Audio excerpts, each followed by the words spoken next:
자, 오늘 창세기 제 9강 넷째 날 창조에서 넷째 창조에서 말씀을 나누는데 먼저 들어가기 전에 셋째 날 풀과 채소와 과목을 있으라고 그랬죠. 이 부분에서 잠깐 좀 정리를 하고 넘어갈게요. 셋째 날 제가 이제 이렇게 말씀을 드렸어요. 셋째 날 잉태의 날이다. 잉태 단계. 이게 셋째 날은 잉태 단계, 생명을 잉태하는 단계인데 풀은 이제 싹이 나오는 것이고 채소가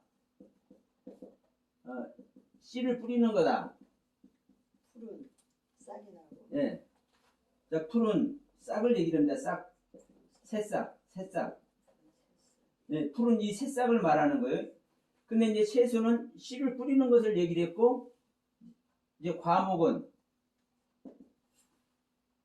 열매라고 했죠. 열매. 결실. 그러면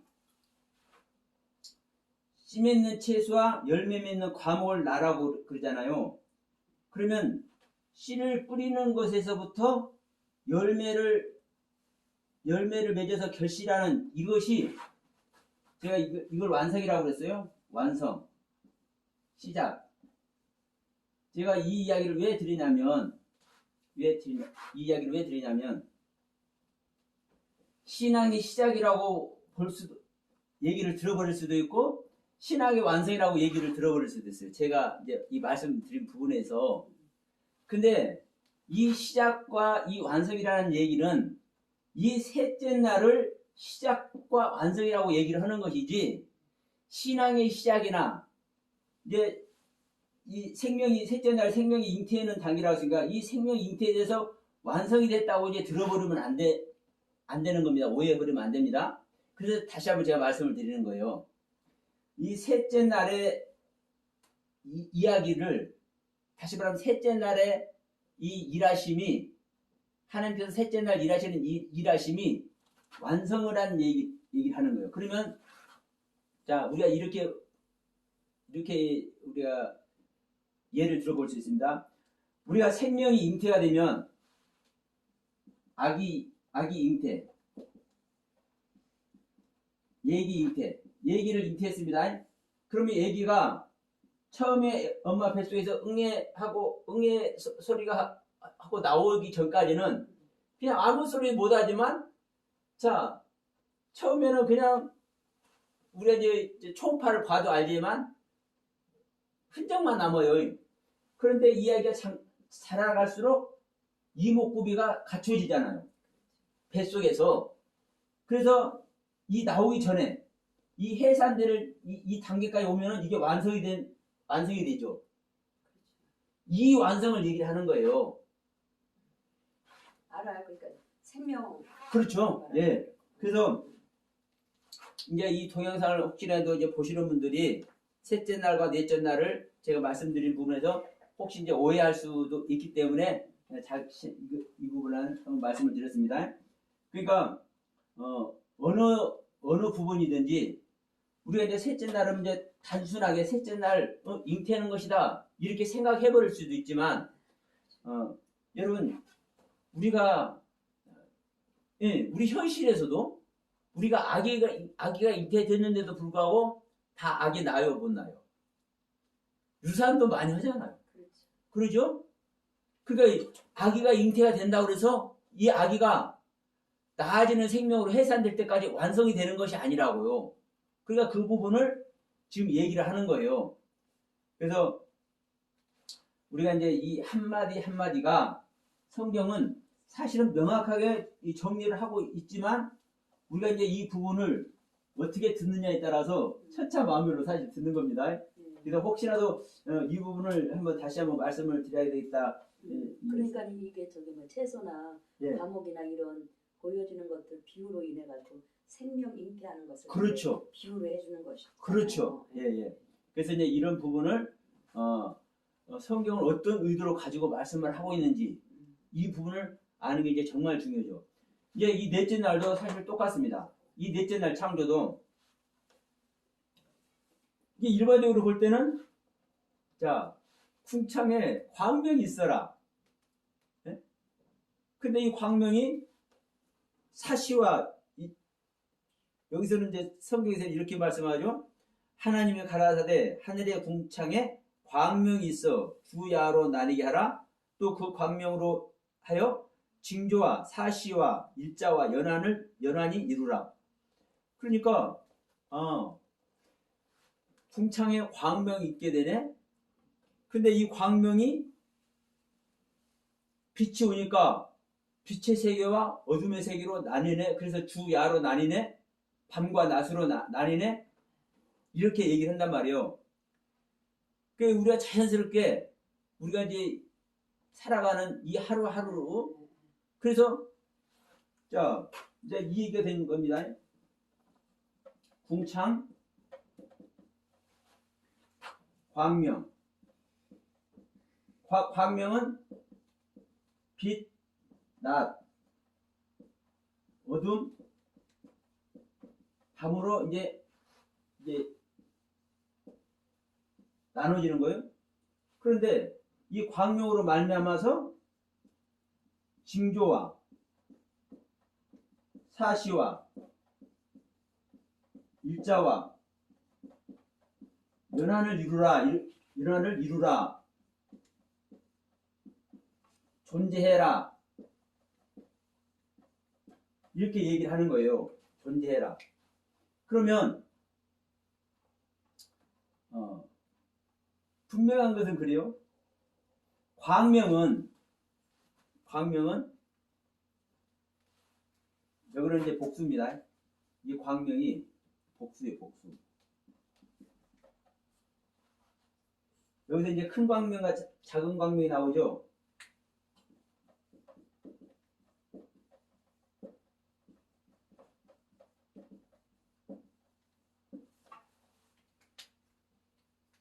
왜? 이것이 큰 광명과 작은 광명이 나오기 때문에 복수예요. 근데 이거는 다 단수예요, 단수. 큰 광명도 단수, 작은 광명도 단수. 그러면 보십시오. 일반적으로는 큰 광명도 광명이고 작은 광명도 광명이잖아요. 그렇죠. 네? 이것은요, 이 광명은 빛이에요, 빛. 오르.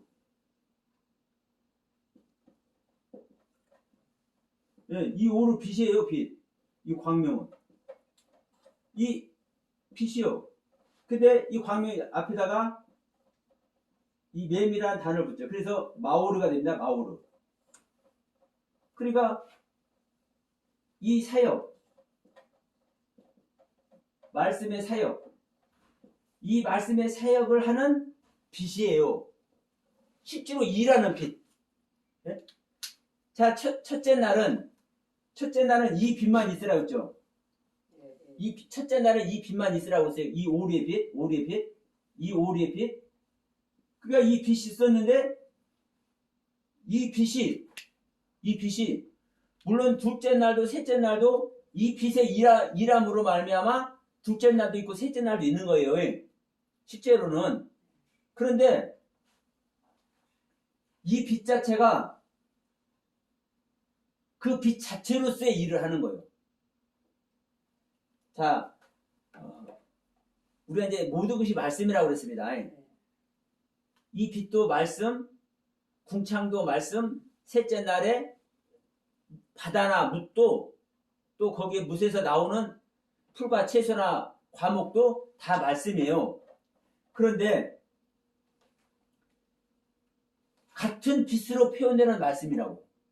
이 광명은 같은 말씀으로, 같은 빛으로. 그래서 자, 이 마오르가 앞에 이 맴이라는 단어가 붙지만 오르 이 광명 자체가 이 광명이 단어 자체가 그러면 똑같은 이 빛인 거예요. 오르. 다만 사역하는 빛이라는 거예요. 실질적으로 일하는 빛. 그래서 자, 이 큰 광명은 낮을 주간.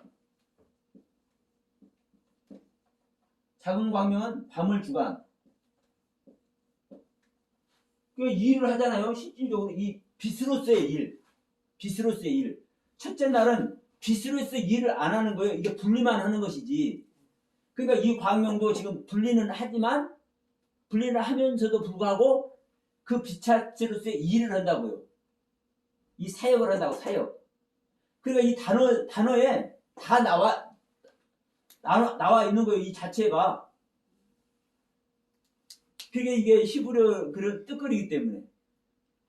그래서, 자, 국제 이제 광명이 있으라는데, 이 광명이 주, 야로 난다.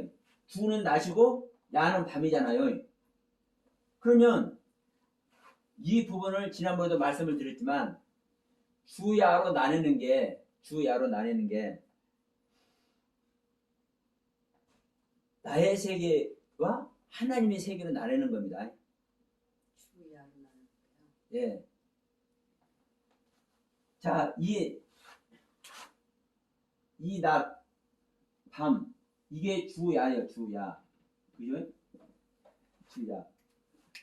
그러면 이 주야로 나뉘는데 성경에 그렇게 표현한 거예요. 낮이고 밤이란 말이에요. 그러면 이 주는 요의 요. 아까도 말씀드렸지만, 자,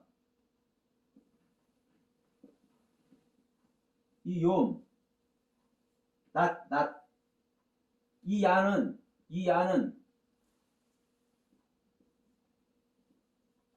이 라일라예요, 라일라. 밤. 그러니까 이 밤은, 이 어둠은 나의 세계인 거예요. 이 낮은 하나님의 세계인 거예요. 자, 우리가 이제 해와 여기서를 가지고 큰 광명은 해다, 작은 광명은 이제 달이다. 저도 이렇게 사실은 설교를 해왔어요. 그리고 그런 비유를 지금 실제로 하고 있는 것이고, 그게 잘못됐다고 할 수 없는 겁니다. 저도 사실 지금도 마찬가지예요.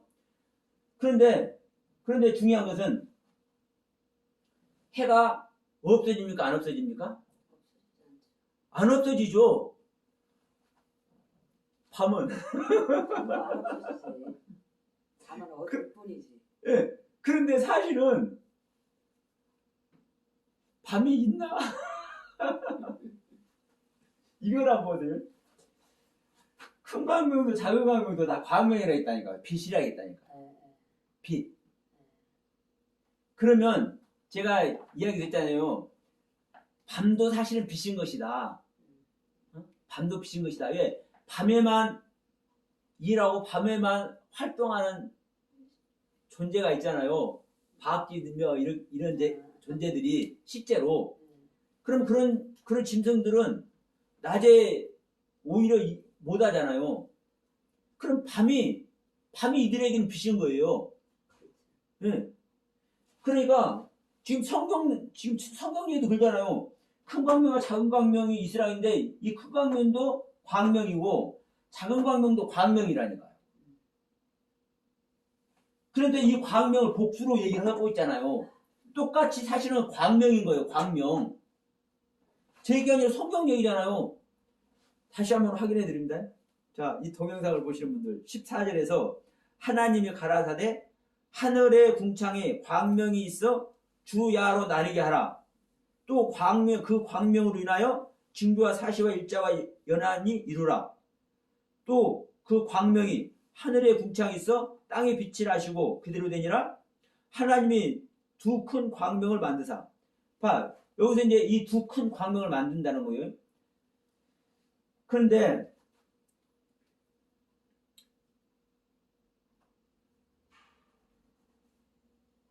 여기서 보시면 16절에서 뭐라고 그래요? 하나님이 두 큰 광명이라고 그런다니까. 네, 두 큰 광명. 네. 그러니까 작은 광명도 큰 광명을 얘기를 하는 거예요. 사실은요. 이게 둘을 하나로 얘기한단 말이에요. 그러니까 제가 여기서 이제 말씀드리자 하는 것은 이 광명 자체가 빛이고 사실은 이 작은 광명을 어둠이라고 얘기도 할 수 있는 거예요. 다른 빛을 못 내잖아요. 그리고 이 작은 광명이라는 이 단어 자체가 조금 전에 이제 말씀드렸지만 이 작은 광명이라는 자체가 혐오하다. 혐오하다. 응. 노래 안 좋죠. 자, 이건 이제 광명이라고 할 수 없는 같이 앉아. 광명이라고 할 수 없는 존재예요. 자, 이 작은 광명 제가 이쪽으로. 말씀드릴게. 권사님 괜찮아하고 맞고 괜찮아 이렇게 앉아도. 자 보세요. 이 작은 광명 카탄 마오르 이 원문이 카탄 마오르인데 작은, 적은, 어린이, 미약한 이런 뜻이에요. 작은 광명이요. 네. 그런데 이게 이 단어가 어느 단어에서 유래됐냐면 혐오하다, 몹시 싫어하다, 더럽히다. 이게 광명의 모습이 아니에요? 아니에요. 완전히 혼돈과 공허와 흑암을 고백하고 있는 존재의 모습이지 광명의 모습이 아니잖아요. 그런데 하나님은 지금 이 큰 광명, 작은 광명을 통틀어서 두 큰 광명을 짓는다고 얘기를 하시고 또 지금 14절 처음에 하나님께서 광명을 있게 하셨잖아요. 그럼 이 광명이 제가 봤을 때 이거 복수라니까 복수. 그러면 하나가 아니라 둘 이상이라는 거예요. 그런데 여기서 보니까 뒤에 보니까 큰 광명과 이 작은 광명이 나와요. 근데 이 큰 광명은 단수고 작은 광명도 단수예요. 그러니까 복수가 되는 거죠. 이 두 개 합치면 그러면 현재 이 부분을 말하고자 하는 거예요. 자, 이 부분을 말씀드리자는 거예요. 우리의 고정관념으로 성경을 우리는 봐버리고 성경 말씀도 우리는 고정관념으로 판단을 해버려. 그리고 해석도 해버리고. 근데 큰 광명도 작은 광명도 다 광명이라고 했다는 사실. 성경은 그렇게 말씀하고 있다는 사실. 그러면 큰 광명도 빛이고 작은 광명도 빛이라는 사실. 왜냐하면 지금 창조라고 있잖아요. 하나님께서 창조하고 있어. 그러면 지금 제가 지금 여기서 말씀드리기를 주는 낮은 하나님의 세계고 밤은 나의 세계라고 말씀드렸습니다. 여기도 마찬가지요. 이 큰 광명은 하나님의 세계예요. 이 작은 광명은 나의 세계예요. 그러면 이 나의 세계, 하나님의 세계. 분명한 것은 이 하나님의 세계는 광명이라니까 이해가 되는데 나의 세계는 지금 어둠이라고 하면서 밤이라고 하면서 또 광명이라는 거 헷갈릴 수 있잖아요. 제가 이랬다 저랬다 하는 것 같이 들리잖아요.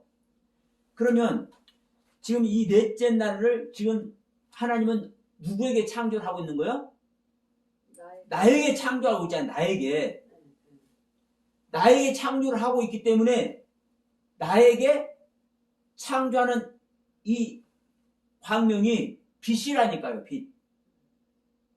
그런데도 불구하고 나의 빛은 어둠이고 큰 광명 주님의 빛은 뭐라는 거예요? 낮이라는 거예요. 낮.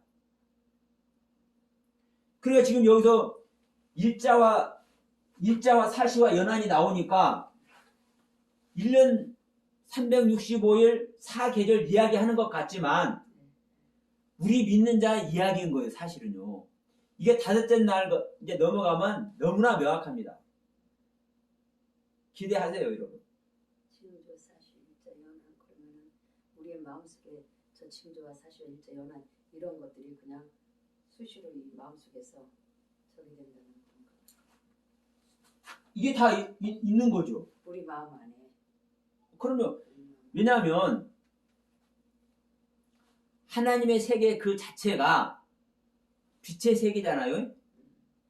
그 빛으로 말미암아 이 낮은 이 일자는 그냥 하루하루 이렇게 보이겠지만 이게 요음이라니까. 지금 이 요음을 제가 여기 써놨잖아요. 이게 이 일자에 똑같은. 그러면 낮을 얘기할 때도 이 요음이고 하루 이틀 이날 저날 할 때 이 날 그것도 이 요미 똑같은 단어예요. 그런데 사시는 뭔지 아세요? 때. 여기다 얘기할게요. 때, 기한. 이게 사실은 사계절이라고 우리가 생각이 드는데 그 얘기가 아니에요. 이 단어 자체가 이제 사시가 뭐라고 되냐면 한번 제가 말씀드려 볼게요. 때, 기한. 자, 정한 때. 하나님께서 정하시는 때, 기한. 이 부분인데, 자, 보세요. 회막, 성막. 이 회막을, 이 사시라는 이 원문 단어를 쓰고, 성막 있잖아요. 성막 짓잖아요. 모세가 성막 짓잖아요. 응? 이 성막을, 응? 이 사시라는 써있는 단어를 쓴다니까요. 그러면 사시라고, 계절이라고, 이게 모에드라는 단어예요. 모에드.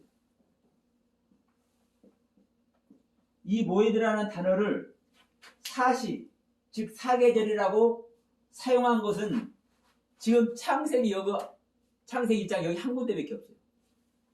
성경 전체에서는 회막, 성막, 때, 기한, 정하 때 이것을 얘기를 할 때 이 단어를 써요. 이 단어를. 그럼 지금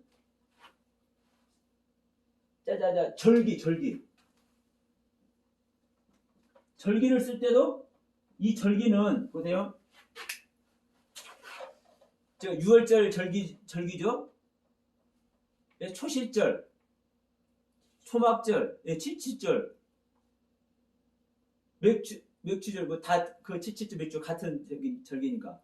그러면 이 수장절, 이 절기가 이 절기를 말할 때 이 모에드라는 단어를 써요. 절기를 얘기할 때. 그런데 여기서는 사계절을 우리가 지금 여기서 보면 사계절을 얘기했잖아요. 그러니까 긍정적으로만 봐서 사계절이라고 이 사시라고 해석한 것도 저는 무방하다고 봐. 왜냐하면 하나님의 말씀이 들어오면 그 말씀이 봄의 말씀, 여름의 말씀, 가을의 말씀, 겨울의 말씀. 왜? 다 생명 이야기 하는 거라니까. 근데 우리는 사실을 사실로만 보고 하루하루 일자를 일자로만 보고 이 연을 1년, 2년 그 연으로만 보기 때문에 그래서 문제가 붙는 것이지 이 사실을 왜 이 계절을 이야기하는지 이 하루하루를 무슨 의미로 지금 성경에서 이것을 얘기를 하고 있는지 1년, 2년 이 연한을 무슨 의미로 이 연한을 이루라고 이렇게 얘기하고 있는지 이것을 알면 상관이 없어요. 왜냐? 자 보세요. 하나님의 말씀이 들으면 그 말씀이 하루가 그 말씀 전체인 거예요. 안 그래요? 예를 하루살이 있잖아요. 하루살이.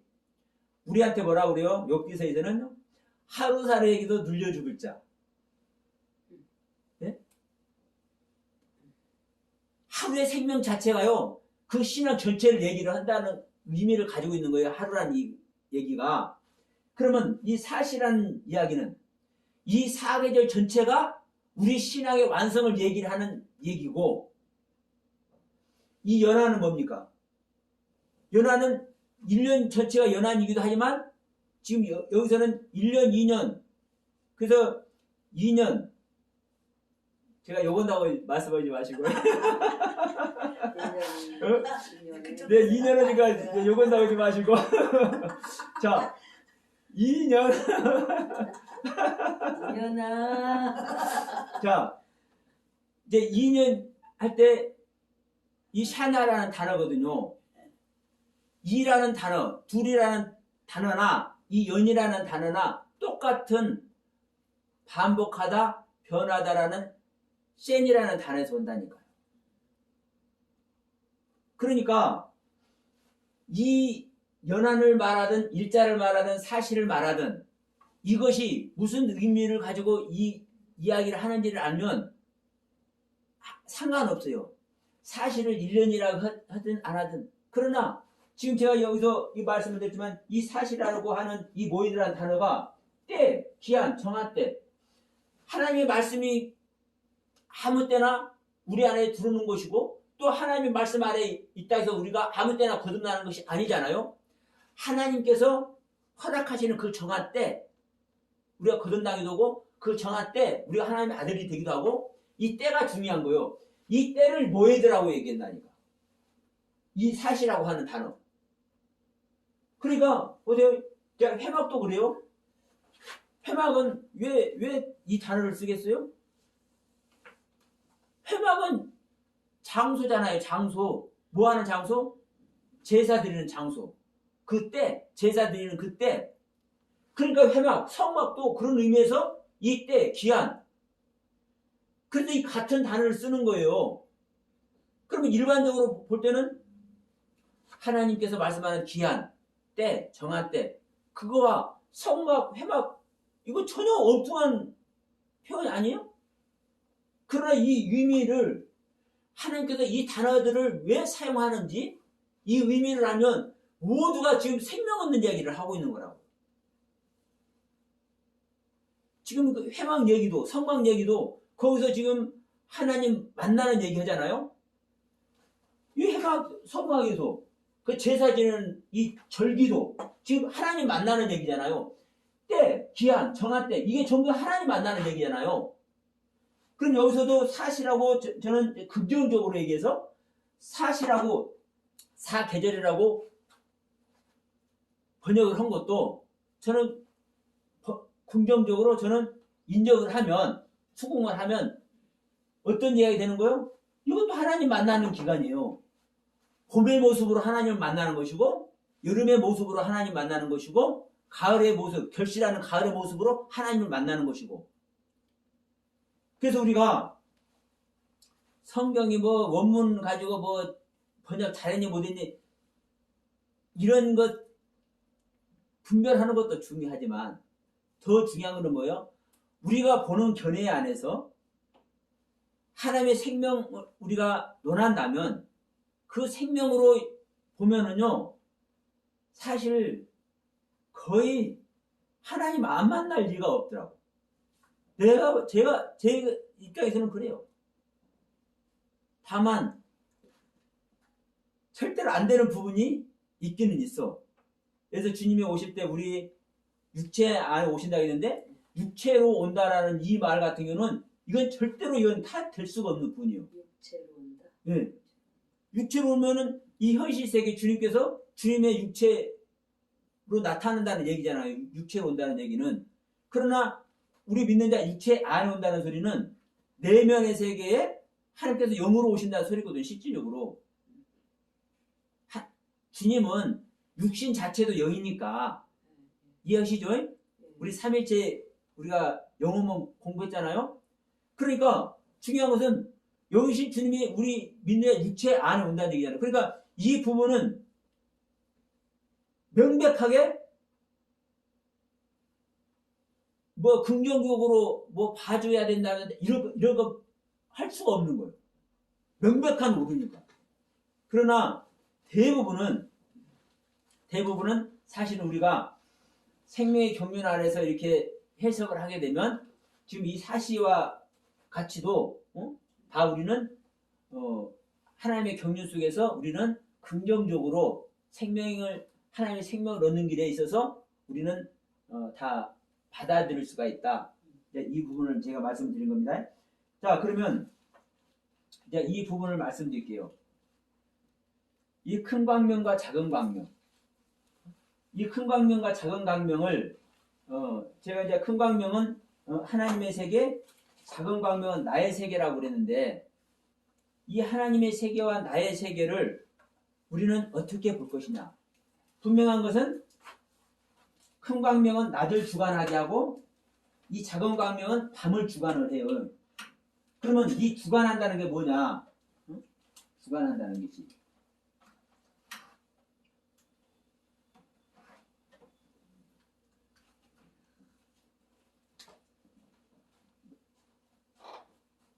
낮을 주관하고 밤을 주관하는데 주관하는 것은요 통치하고 다스리는 거예요.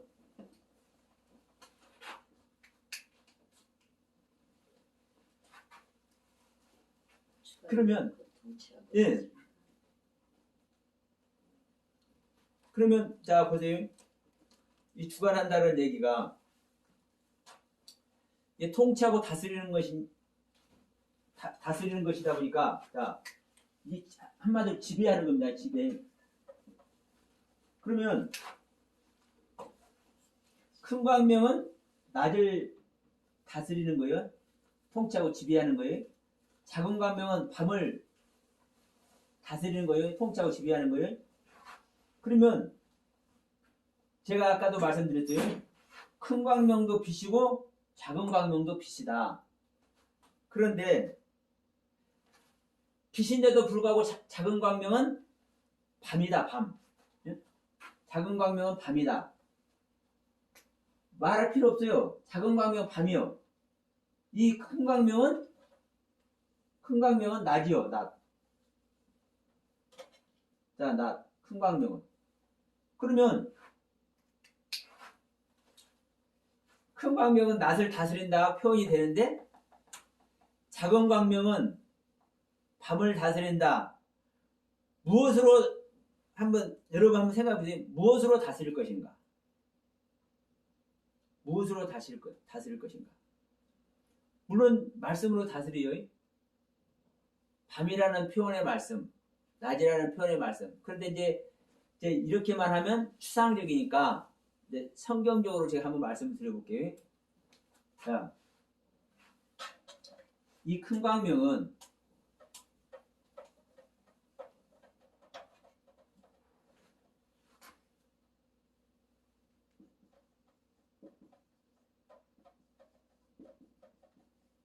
신명기 28장 보면 1절로 14절은 다 축복의 말씀이죠.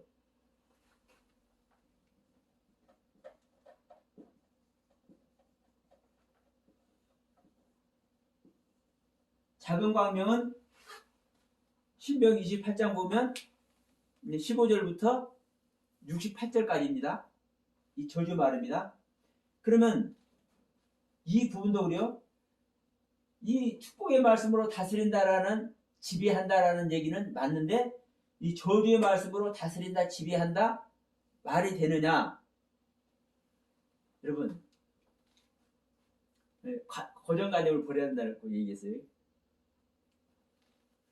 하나님의 말씀의 세계는 축복의 말씀은 우리를 세우는 것이죠.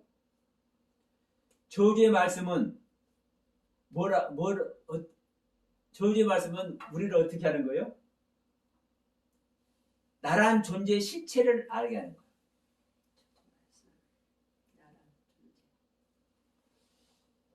그게 뭐 그냥 음행을 하든 뭘 하든 지금 신명기 28장 15절부터 68절 말씀까지는 우리가 전부 다 정죄하는 우리를 불순종하는 자를 정죄하는 내용이잖아요. 그러면 이 내용이 나란 존재를 드러내는 말이다. 나란 존재를. 우리는 하나님의 사람이 되는 일에 있어서 내가 하나님의 말씀으로 말미암아 그 신실한 신앙인으로 탈바꿈 되는 일에 있어서 우리가 말씀의 은혜 받고 세워지고 이것은 우리는 인정을 해. 그런데 다 그 안에 있다 보니까 실제적으로 그 실제 세계를 못 가는 거예요.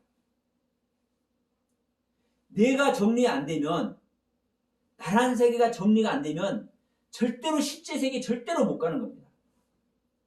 지금 창세기 이 창조도 지금 첫째 날에서 그 땅이란 존재가 혼돈과 공허와 흑암을 고백을 해서 이 땅이란 존재를 정리를 하고 있기 때문에 이 정리하는 땅에 하나님 빛이 있으라면서 창조를 시작하는 겁니다.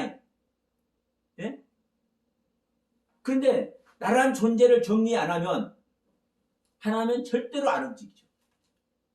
그렇죠. 내게 빠져. 예. 하나님께 들어. 이 부분이 여러분 정말 키포인트야. 사실 생명 얻는 키포인트. 나란 존재를 정리를 안 되면, 그런데 보세요. 나란 존재를 정리하는 데 있어서 큰 광명, 축복의 말씀으로, 낮의 말씀으로 정리를 할 수 있는지 없는지 한번 보세요. 물론 일부는 이렇게 볼 수 있어요. 낮이 되어야 이 세밀한 것도 보여서 나를 정리할 수 있지 않느냐, 이렇게 볼 수 있어서. 그렇죠? 그런데 아셔야 될 것은 큰 광명은 밤을 다스린다고 말 안 했어. 지금 성경 얘기잖아요. 큰 광명은 낮을 주관하고 낮을 통치하고 낮을 지배하고 낮을 다스린다고 그랬지, 이 큰 광명이 밤을 주관하고 밤을 통치하고 밤을 다스린다고 안 했다니까, 성경은. 그렇잖아요. 근데 우리들이 생각할 때는 큰 광명, 낮의 광명을 햇빛으로 우리가 보면 우리를 자세히 분석해서 볼 수 있냐, 이렇게 생각할 수 있지만, 그것은 우리 보는 이 육신의 눈으로, 육신의 생각으로, 육신의 지식 속으로 들어가니까 그런 소리를 하는 거예요. 성경은 명백하게 얘기를 했어. 사실 지난번에 창세 강의할 때는요, 내가 지금 하는 말씀은 내가 못 드렸어요. 지금 처음 하는, 나 적어오지도 않았어. 그런데 큰 광명은 밤을 주관하고 밤을 다스린다고 성경은 말씀 안 해. 큰 광명은 낮을 주관하고 낮을 다스린다고 그랬지. 그러니까 큰 광명이 우리 자신을 드러내고 우리 자신을 알게 하는 일을 하나님은 안 하신다고. 대신 하나님은 광명을 주시는데, 빛을 주시는데, 어떤 빛도 주세요? 이 작은 광명의 빛을 주시는 거예요. 작은 광명이 스스로를 알게 하는 빛을 주셔. 말씀을 주셔. 그래서 작은 광명 스스로, 자, 조금 전에 제가 말씀드렸습니다. 작은 광명의 뜻이 뭐라고 그랬습니까? 작다, 적다, 어린이가 아무 철 모르는 존재니까 어린이, 그리고 미약한 자, 이것을, 이런 뜻을 가지고 있는데도 불구하고 어떤 단에서 왔다고요? 혐오하다. 이 작은 광명, 작다라는 이 단어 자체가 이 카탄이라는 단어인데, 혐오하다는 단어에서, 그리고 몹시 싫어하다는 단어에서 더럽히다, 이게 쿠투라는 단어예요. 이 쿠투라는 단어 뜻이 혐오하다, 몹시 싫어하다, 더럽히다. 이 뜻을 가진 이 쿠투라는 단어에서 유래된 것이 이 카탄이라는 단어예요. 그러면 쿠투라는 단어에서 유래가 됐다는 것은 이 쿠투라는 단어의 의미를 가지고 지금 이 작다라고 얘기를 하고 있다는 거예요. 그러면 혐오하는 광명, 작은 광명이라는 소리가 혐오하는 광명, 몹시 싫어하는 광명, 더럽히다라는 광명. 그러면 이게 무엇이 봐도, 누가 봐도, 그래서 제가 이 말씀을 한 거예요. 이 저주의 말씀. 이 저주의 말씀은 우리가 생각할 때는 이 저주의 말로 보여지지만 사실은 어떤 말이다? 내 자신을 알게 하고 내 자신을 드러내는 말씀이다. 왜? 내가 더러운 존재고, 우리 지난번에도 말씀드렸어요. 로마서 1장 28절. 하나님을 우리 마음에다가 하나님 두기를 싫어한다니까. 이게 우리 실질적인 우리 존재예요. 그러면 내가 몹시 싫어하다, 더럽히다, 혐오하다, 이런 생각을 가지고 있는 게 나란 말이에요. 그러면 나란 존재를, 나라는 밤을 주관하고 다스리고 통치하는 존재가 뭐다? 이 작은 광명이 하는 거라고. 이 작은 광명이. 그러면 어떤 말씀이? 저주의 말씀이, 나를 드러내는 말씀이. 그러면 자, 여기서 로마서 8장 2절 말씀도 우리가 알죠. 자, 생명의 성령의 법. 그리스도 안에 있는 생명의 성령의 법이 죄와 사망에서 너희를 자유케 했다. 그러면 죄와 사망의 법은 바로 이 작은 광명이에요. 생명의 성령의 법은 큰 광명이고 똑같은 율법입니다. 죄와 사망의 법도 죄와 사망의 율법, 정확히 말하면 그렇게 되어 있는 거예요. 죄와 사망의 율법, 생명의 성령의 율법, 생명인 성령의 율법, 이렇게 되어 있는 거예요. 그리고 생명의 성령의 법도 율법이고 죄와 사망의 법도 율법이에요. 그런데 생명의 성령의 법이 왜 죄와 사망에서 자유케 하느냐? 무조건 생명의 성령의 법이 죄와 사망을 자유케 하는 게 아니에요. 그렇게 가르치기 때문에 이상하게 성경을 배워왔어. 지금까지. 로마서 8장 2절 보면 분명히 그랬는데, 그리스도 안에 있는 생명의 성령의 법이 죄와 사망에서 너희를 자유케 했다. 그럼 보세요. 우리가 죄와 사망에서 자유케 되려면 생명의 성령의 법이 나를 자유케 하는데, 이 생명의 성령의 법은 어디 안에 있는 생명의 성령의 법? 그리스도 안에 있는. 그러면 그리스도 안에 있는 생명의 성령의 법이 죄와 사망의 법에서 우리를 자유케 하기 위해서는 내가 그리스도가 내 안에 오셔야만, 예? 그리스도가 내 안에 오셔야만 생명의 성령의 법이 죄와 사망의 법에서 나를 자유케 한다고요. 그런데 그리스도가 내 안에 오지 않으면 죽었다 깨어나도 자유가 안 돼.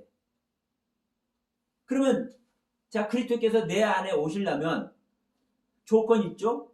어떻게 와야 돼야 오는 거요? 내 자신을 부인해서 내 자신을 온전히 주님께 드렸을 때 그리스도가 오시는 거잖아요.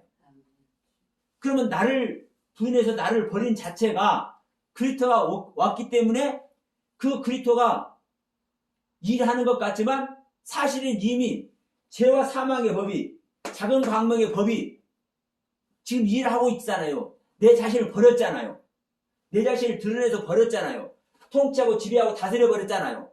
그러니까 그리스도가 왔잖아요. 그 그리스도가 왔기 때문에 생명의 성령의 법으로, 큰 광명의 법으로 작은 광명을 다스리는 세계를 자유케 하는 거예요. 그러니까요, 사실은 어느 한 구석 명확합니다. 다만 우리가 이제 이런 부분을 이제 처음 들은 분들은 좀 이해하기가 조금 난해할 수는 있어요. 그러나 분명한 것은 그래. 분명한 것은 큰 광명은 절대 밤을 다스린다고 성경은 말씀 안 하고 있다는 거예요. 큰 광명은 낮만 다스린다고 얘기합니다. 그러면 작은 광명이 밤을 다스리는 거예요. 밤을 통치하고. 그러면 이 작은 광명은 내 세계란 말입니다. 내 세계는 내가 다스리는 거예요. 그런데 왜 내 세계를 내가 어떻게 다스리냐? 셋째 날 잉태가 됐잖아요. 잉태가 돼서 채소와 열매 맺는 과목을 나라하면 그 열매 맺는 과목이 사실은 결실이라고 그랬습니다. 그러면 잉태가 돼서 결실이 됐기 때문에 넷째 날 탄생이 되는 거예요. 탄생. 그 잉태 생명이 실제로 태어나는 거예요. 이 실제로 태어난 날이 이 광명으로 지금 나타난 거예요. 그러면 이 광명이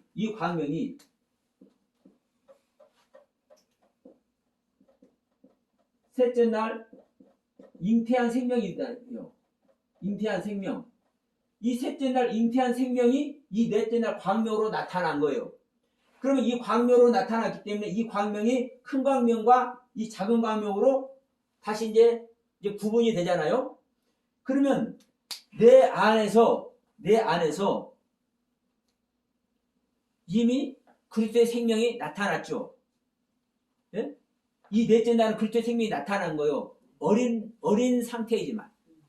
예수님께서 이 땅에 아기 예수로 오셨지만 아기 예수로 온 자체가 예수로서 또 일을 하는 겁니다. 어떻게? 땅의 생명 다 죽잖아요.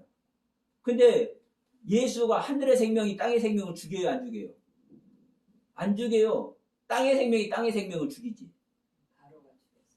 예, 헤롯이 죽였잖아요. 헤롯이. 예, 그러니까 작은 광명이 밤을 다스리고 주관 한다니까요.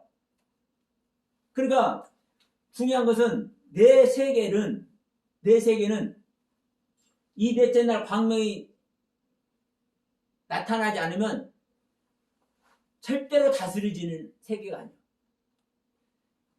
셋째 날 하나님의 생명이 잉태돼서 넷째 날 그 하나님의 생명이 그리스도의 생명이 내 안에 탄생이 되어야 그때 이 다스림이 시작이 되는 겁니다. 이 다스림이. 그래서 이때가 되어야 사실은 이 로마서 8장 2절도 이때 사실은 얘기가 되는 거예요. 이때다 비로소. 왜 내 세계가 다스려지기 시작하니까. 그 전에는 절대로 안 다스려지는 거예요. 내가 혼돈과 공허와 흑암을 고백하고는 있을지라도 첫째 날부터 셋째 날까지는 그냥 한마디로 찍소리 못하고 세상 말로 찍소리 못하고 그 모습 그대로 있어야만 하나님이 일을 하셔. 근데 넷째 날은 이제 하나님의 일하심으로 말미암아 내 세계에 나의 광명을 하나님께서는 이제 뭘 하셨어요? 허락하셨어요. 탄생시켰어. 그러니까 내 세계의 것으로 내 세계를 다스리는 일을 이 넷째 날부터 시작하는 거예요.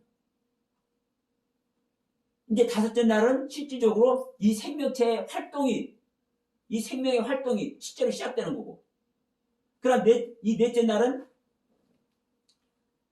내 마음속에서 다스림만 지지, 내 마음, 내 심적으로 다스림만 지지 행동 자체는 안 되는 겁니다. 이 넷째 날에서 행동할 것이 없어요. 그렇잖아요. 마음적으로, 심적으로, 상태적으로, 예? 상태적으로 이렇게 알 수만 있는 거예요. 이 넷째 날은. 그러나 상태적이지만 실질적으로 뭐 하는 거예요? 그 상태는 말씀의 세계고, 그 상태는 열심히 말씀의 세계고, 그 말씀의 세계는 실제로 나에게 적용이 되기 시작하는 거예요. 예를 들어서 예수님이 아기 예수가 왔지만 아기 예수가 실질적으로 일을 해야 안 해요? 예. 언제 하면요? 12살 될 때 유월절에 올라갔을 때 그때 처음 일을 해요. 제사장들하고 이제 논쟁을 하고 있었잖아요. 그때 처음으로 일을 해. 그게 이 성경상으로 보면 다섯째 날이요. 그러나 넷째 날 태어났는데 이 땅에 탄생하셨는데 실질적으로는 또 상태적으로는 일을 한다니까요. 왜? 동방에서 온 그 박사들도 물론 하나님이 하시지만 그 동방에서 온 박사들도 무사히 돌아가게 하고 자기 마리아와 요셉 부모들도 같이 애굽으로 피난 다니고 2살 이하로 땅의 생명을 다 죽이기도 하고 실질적으로 이 상태적으로 일을 하는 거예요.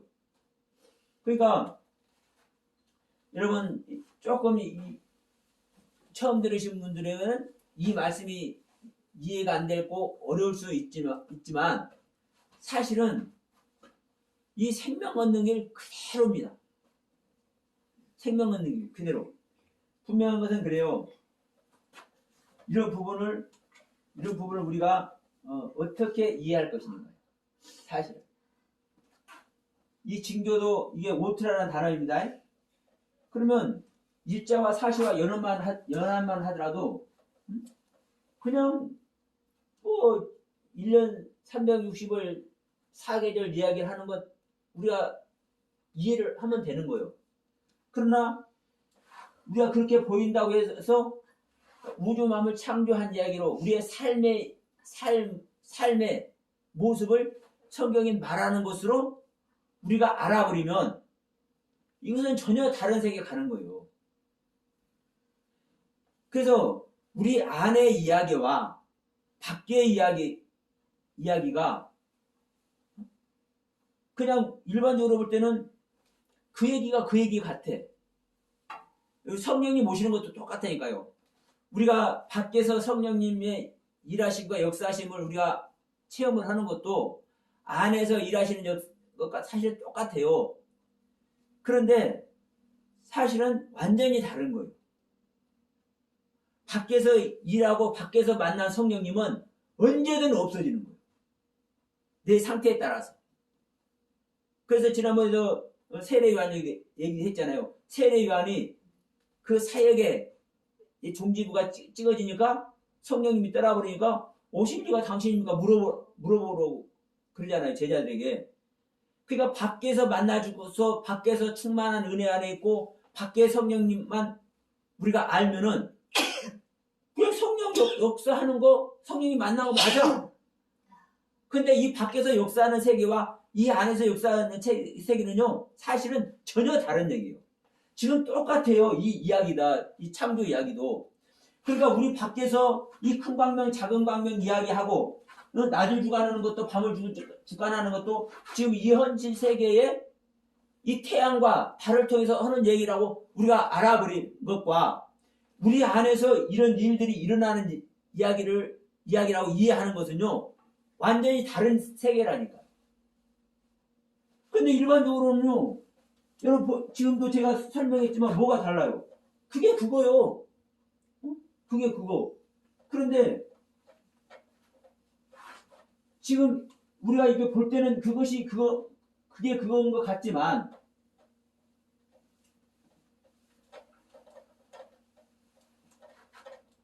이 사실을 가지고 1년, 2년, 3년, 4년 한번 지나보세요. 제가 이 말씀을 드립니다. 이 생명의 경륜 안에서 생명이 실제 되는 이야기, 하나님의 생명으로 말미암아 우리가 거듭나는 이 이야기와 이 이야기를 가지고 1년, 2년 있는 것하고 하나님의 생명 없고 자 예수님 우리가 예수님 성경에서 예수님 빼고는 말이 안 돼요. 그러면 예수님이 일하신 내용을 한번 보면은 이거 하나님이 일하신 거잖아요. 뭐가 달라? 똑같아. 그러면 이 예수님께서 2000년에 오셔서 일하신 그 자체가 하나님의 일이고 하나님의 능력이고 권세고 이 모든 것을 그냥 아는 것하고 이 예수가 우리 안에 와서 이 일을 해야 되네 이렇게 아는 세계하고 한번 생각 한번 해보시죠.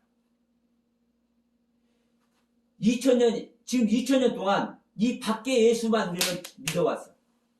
이 밖에 예수만. 물론 이 안에 예수를 믿어온 사람은 수도 없겠지만 표출이 안 되다 보니까 지금까지 이 기독교계 전 세계 기독교계에 공론화가 안 돼 있는 거예요. 그래 예수님 재림하는 것도 똑같아. 밖에서 현실 세계에 재림한다는 얘기를 지금 2000년 동안 해오고 있잖아요. 그런데 저와 같이 우리 안에 믿는 자가 육체 안에 예수님께서 오시는 게 재림이야. 이것을 아는 사람도 왜 성경에 다 기록되어 있으니까 그런 사람들도 얼마나 있어요. 근데 왜 이게 표출이 안 되냐 이 말이에요. 왜? 이걸 공론화 안 시키니까. 왜? 일반적으로 밖에 예수 믿는 것이 더 현실적이요. 그리고 자 2000년 전에 예수님 오셔서 일한 그대로 믿어드리는 거잖아요. 그거 당연한 거잖아요. 그런 그 당연한 것 속에 있다 보니까 아니 이렇게 오셔서 이렇게 일하신 주님이 우리 안에 그 육체 자체가 온다고? 얘기 자체가 또 이상해지잖아요. 예수님 그 전체가 온다고 그랬으니까. 너희들이 저기 이제 사도행전 1장에서 있잖아요. 11절에 너희들이 지금 나 봤지? 나 올라가는 거 봤지? 내가 그대로 올게 했잖아요. 그러니까 그 모습대로 해야 되니까 그 육신의 모습 전체가 와야 되는데 우리 안에 온다면 이상하잖아요. 이해가 안 되잖아요. 그러니까 이 세계를 안 가는 거예요. 우리는 이해되는 세계만 가려고. 이게 문제라니까요. 이게 문제. 그리고 이제 다음 이제 다섯째 날 얘기를 한번 보시면 아시겠지만, 우리한테 이해 자체가 안 되는 거예요. 창세기 1장 2절 땅이 혼돈하고 공허한 땅 얘기도 여러분 처음에 들을 때 솔직히 이해되셨습니까, 여러분? 안 되잖아요. 왜 그 혼돈과 공허한 땅이라고 그러는데 은혜가 충만한 땅이고 말씀이 풍부해서 그 말씀에 비달해 있는 땅이라고 하느냐? 그런데도 불구하고 왜 혼돈하고 공허하다고 하느냐? 일반적으로 이해하기 힘든 거예요. 그런데 성경은 여러분 그렇게 말을 하고 있는 거예요. 아담이 어떤 흙으로 지어졌는지, 그 흙으로 지음받은 아담이 하나님이 생명이 되게 하는데 그 생명이라는 이야기가 어떤 이야기인지, 이게 이제 다섯째 날에 나옵니다. 그러니까 우리 인간들이 이해하는 것 안에서만 성경을 이해하려고 하니까 성경에서 기록해서 우리에게 주은 그대로의 가르침 세계를 못 가는 거예요. 이게 정말 안타까운 거예요. 네 자신을 부인하라고 하고 네 생각을 버리라고 하는데 내 생각과 너의 생각은 다르다고 얘기하는데 왜 내가 이해되는 것만 들으려고 하냐. 성경에서 이렇게 말씀하셨으니까 내가 이해는 안 되지만 내가 이렇게 알고 일단 넘어갑시다. 이렇게라도 해야 될 거 아니에요? 창세기 3장 16절 잉태 고통만 하더라도 지금도 많은 목사님들 이 기독교 방송이다 뭐다 보면은 해살의 고통이라고 얘기하고 있잖아요. 실질적으로. 왜? 우리한테는 잉태 고통은 없고 해살의 고통만 있으니까 읽을 때는 잉태 고통이라고 읽어. 아니 성경 읽을 때 해살의 고통이라고 읽는 사람 있어요? 잉태 고통이라고 성경에는 써있기 때문에 임신하는 고통이라고 성경은 기록을 해놨기 때문에 우리 한글 성경에. 근데 여기는 번역을 잘 해놨어. 육체 안에 오는 것은 번역을 잘못했지만 이 잉태 고통만큼은 번역을 제대로 잘 해놨어. 그러니까 번역된 대로 잉태 고통이라고 읽어도 말을 할 때는 해산의 고통이라고 얘기를 한다니까. 왜? 우리 인간이 이해되는 것 안에서 하니까. 그래서 성경의 가르침 세계를 못 가는 겁니다. 이 부분이 제가 잔소리 같지만 이거는 얘기를 안 할 수가 없는 거예요. 왜? 우리가 얘기를 하다 보면은 제가 말씀드린 이야기들을 그냥 잘 알아듣고 우리가 새기는 것 같지만 나도 모르는 순간에 내 경험이 지금까지 나의 받은 은혜 세계에 가지고 있는 것들이 그걸 바꿔버린다니까요. 듣는 것들을 바꿔버려. 그런가 안 그런가 여러분 여러분 생각해보세요. 성찰 한번 해보세요. 우리가 보여지는 세계만 그대로 듣고 이렇게 한다면요. 아무리 가도 10년 가면 다 거듭나지 않겠어요?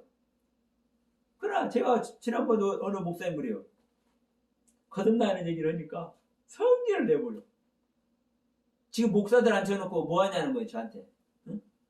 전부 다 지금 거듭나서 성도들 다 가르치고 있는데, 응? 지금 이 거듭나 있는 목사님들 앞에서, 거듭나서 그것도 장성에 있는 목사님들 앞에서 거듭나는 얘기를 왜 하냐는 거예요. 기가 막힙니다, 기가 막혀. 제가 볼 때는 그렇게 말씀하시는 그 선배 목사님부터 거듭 만났는데, 왜? 말씀 자체를 모르니까. 말씀도 분별하는데 분별하지 못하는데 무슨 거듭이 나요. 그 안에 하나님의 생명이 있으면 왜 말씀을 분별 못하냐고. 그럼 당신부터 말씀을 분별 못해. 당신 스스로 얘기를 해. 그런데 다 거듭났다고 얘기하는 거예요. 여러분, 이 창세기 1장의 이 창조 내용이 그냥 써있는 게 아닌 거예요. 실질적인 그리스도의 생명이 우리 안에 창조되는데 그 부분을 조목조목 기록하고 있는 겁니다. 그 부분을. 여러분 다시 한번 성찰하시면서 우리가 설령 이해되지 않는다 할지라도 이해되는 부분만 찾지 말고 성경을 읽을 때든 누구의 설교를 들을 때든 저 부분을 왜 저런 멘트로 설교를 할까? 저런 메시지의 설교를 할까? 우리는 한 번쯤 의심도 가져봐야 되고, 성경에서 성경을 보더라도 내가 이해되지 않는 부분이 있다 할지라도 그냥 건너가지 말고 이해 안 되는 부분에 여러분 사실 우리는 집중해야 돼요. 그리고 그 이해 안 되는 부분에 내 마음을 드리고자 하고 그것에 성령님의 음성을 듣기를 간구하면 왜 성령님이 일 안 하셔? 왜? 그래서 우리가 메시지를 듣든 성경을 보든 진정한 성령님의 음성을 듣는 저와 여러분 되시기 바랍니다.